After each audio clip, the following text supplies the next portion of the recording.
Moi, je vais vous rendre mon témoignage. Moi, avant, étant dans le monde, j'étais accro.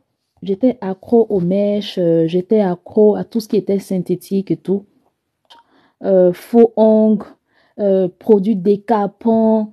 Vous voyez, les jeunes filles, j'étais accro à ça. Et à ma conversion, le Saint-Esprit ne m'a pas dit clairement, Grâce, je veux que tu arrêtes de mettre des mèches. Mais j'ai senti en moi qu'il y avait certaines choses que je ne devais plus mettre, comme par exemple les vêtements sexy, mes piercings, tout ce qui était bizarre. Je n'ai pas attendu qu'un homme de Dieu vienne me dire grâce, dépouille-toi de ce genre de choses. Je me suis dépouillée de tout ça. Et concernant les mèches, je n'avais pas d'argent de toute façon. Quand je donnais ma vie à Dieu, je passais par la galère. Je passais par la galère, donc je n'avais même pas de moyens pour dire que je veux m'acheter des mèches et tout. Donc je ne portais pas de mèches.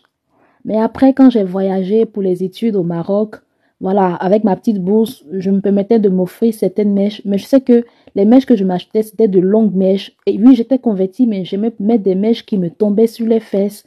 Quand je mets des mèches, il fallait que ça me tombe sur les fesses. Sinon, pour moi, je ne suis pas trop belle, quoi. Sinon, pour moi, je n'ai pas mis des mèches. Vous voyez? Donc, c'est comme ça que je portais des mèches et tout. Et quand je suis arrivée en France, vu que ici ça coûte pas très cher, et puis on avait la possibilité même de payer en plusieurs fois, donc j'achetais tout le temps des mèches. J'étais prête même à mettre de grosses sommes dans des mèches, mais pour acheter même de la nourriture, ça me faisait mal quoi, ça me faisait mal de dépenser cher dans la nourriture, mais pour des mèches, j'étais prête à tout. Et quand je passais par euh, les attaques des esprits de Marie de nuit, où je cherchais ma délivrance, je faisais toutes sortes de prières et ça passait pas.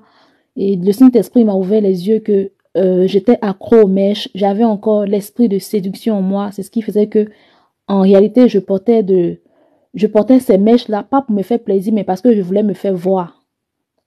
Vous comprenez? Je voulais me faire voir, c'est pourquoi je mettais ce genre de mèches. Donc j'ai dit, ok Seigneur, pour te montrer que moi, je t'aime, pour te montrer que je n'ai pas besoin de porter de longues mèches pour être belle. Voici, je me dépouille de tout ça. Vous voyez, j'ai dit à Dieu, je me dépouille de tout ça. J'arrête de mettre des mèches. J'arrête d'être accro au make-up. Seigneur, juste pour te montrer que euh, je ne veux pas que ces trucs-là me contrôlent. Donc, j'ai arrêté de mettre des mèches. Pendant 1 an, 2 ans, je ne portais pas de mèches. J'avais coupé mes cheveux. Pas coupé, rare, hein. J'avais coupé mes cheveux. Je faisais des coupes naturelles et tout. Quand mes amis me voyaient, on me disait, mais Grâce, tu as changé, hein. Toi, tu as arrêté de mettre les mèches. Pourquoi tu as arrêté de porter les mèches et tout? Mais je ne rentrais pas dans les détails. Je disais, non, c'est mon nouveau style, c'est mon nouveau style. Parce qu'en réalité, j'étais en train de faire une thérapie. J'étais en train de montrer au diable que ce n'est pas les mèches qui contrôlent ma vie. Ce n'est pas, je n'ai pas besoin de porter des mèches humaines pour être belle. Et j'ai arrêté jusqu'à ce que je sois sûre que, oui, Grâce, je peux m'imposer, je peux rencontrer n'importe qui avec ou sans mèche. Vous comprenez? Et voilà, quand j'ai été délivrée, c'est là que j'ai commencé à remettre des mèches. Mais j'avoue que vous me voyez parfois mettre des mèches, mais c'est tellement lourd sur ma tête. C'est tellement lourd. Bon, je n'aime plus trop les mèches, mais après aussi, je n'aime pas entretenir mes cheveux. Oui, moi aussi, j'ai les mille problèmes.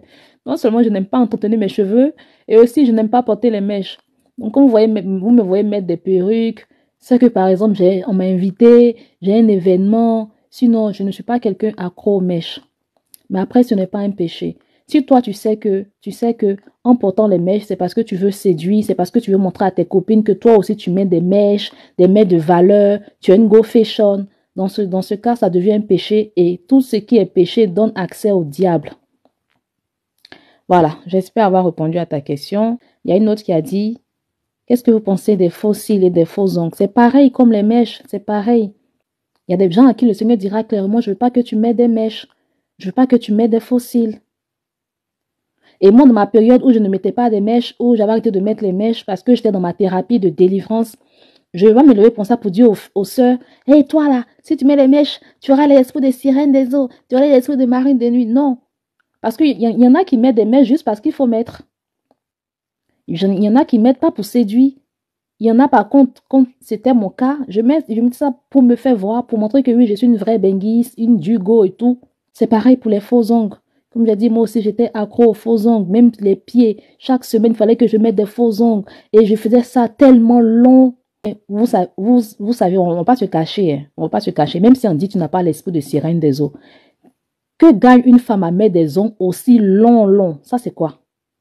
Tu mets des ongles, c'est long, on dirait les démons.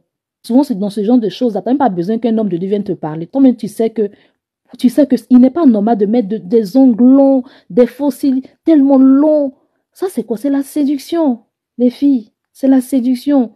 Donc, les filles, vous-même, vous savez, mettre les faux ongles, tu mets des faux ongles, c'est tellement long. Ça, tu n'as même pas besoin qu'un homme de Dieu vienne te dire, ma chérie, l'esprit des eaux réclame ta vie. Oui, parce que le Seigneur, il est beau. Jésus-Christ, il est beau. Tout ce qui est bon vient de Dieu. Mais Dieu, il est dans la sobriété. Comme la Bible dit que tout m'est permis, mais tout ne m'est pas utile. Quand tu mets, même par exemple, le fait de porter un boubou, quand tu portes un boubou là, c'est quoi? Un boubou qui couvre tout ton corps. Qu'est-ce qui t'anime en portant ce boubou là? Est-ce parce que tu sais qu'il y a un homme, sa faiblesse, c'est de voir les femmes en boubou? Dans ce cas, ça peut devenir un péché. Le Seigneur, il regarde plus nos intentions. C'est plus l'intention que le Saint-Esprit regarde.